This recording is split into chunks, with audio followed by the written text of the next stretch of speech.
j'ai passé 30 ans de ma vie. Euh, une des raisons pour laquelle le crédit est bon, et ça se juge évidemment par le niveau des taux d'intérêt à long terme, c'est que depuis longtemps, les marchés font l'hypothèse, les investisseurs en général font l'hypothèse que l'Allemagne viendra au secours de la France. La question est vraiment ouverte pour ce qui est de l'Italie, mais à tort ou à raison, l'opinion dans les marchés est qu'il y a un backstop, si je puis dire, c'est l'Allemagne. Pour cette raison-là, la dette française, même si les finances publiques ne sont pas particulièrement bien gérées, est considérée comme attrayante. Alors, moi j'ajouterais deux choses. C'est que je partage aussi l'avis de Xavier. Jusqu'à présent, la crise d'un point de vue économique a été bien gérée. Mais tout va dépendre de la qualité de la reprise. On en a beaucoup parlé au niveau européen. La coordination européenne peut beaucoup faire pour nous mettre dans un bon scénario par rapport à un très mauvais scénario, mais ça reste quand même principalement les politiques nationales qui feront la différence. Et je trouve que c'est extrêmement important que la question soit posée, comment faire pour avoir la meilleure reprise possible. Et on est dans un pays où la protection sociale est considérée comme quelque chose d'extrêmement important, et ceci est tout à fait justifié, mais il ne faut quand même pas que ceci aille jusqu'au point d'introduire des entraves à la reprise économique lorsqu'elle sera en train de se produire. Il me semble qu'il sera très important, du point de vue de la politique économique, mais peut-être même du point de vue du consensus politique, de tout faire pour que la reprise soit forte. Enfin, je veux dire, on va retrouver avec une dette publique qui sera au niveau de la dette publique des États-Unis après la victoire de 1945. Elle était à 120% du PIB. En 10 ans, elle est retombée à 60% du PIB. Et c'est quelque chose que j'ai regardé de près.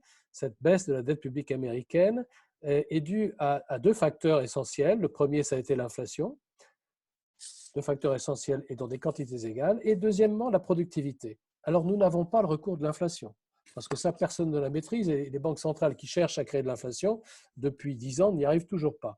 Et donc, il nous reste la productivité. Donc, il doit y avoir une obsession, je pense, du point de vue de la politique économique française, de réponse à la crise, ça doit être de tout faire pour que la productivité accélère.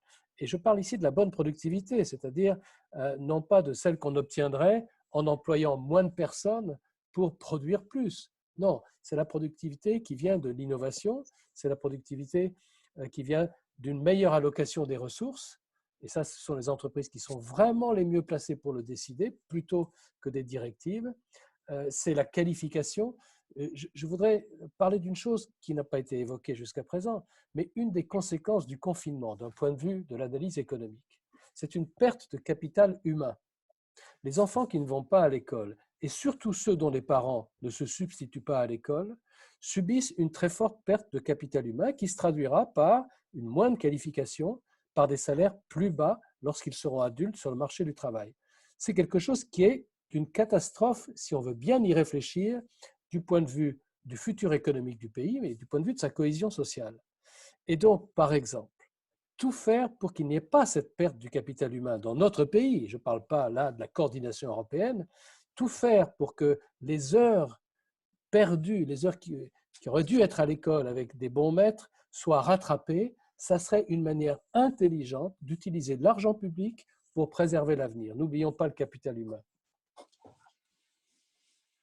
Merci beaucoup. Alors, bravo. Comme c'est moi qui ai introduit cette idée que la BCE nous a acheté du temps, si je puis dire, je vais tenter de vous répondre en disant qu'au contraire, à mon avis, il faut radicalement différencier les deux choses.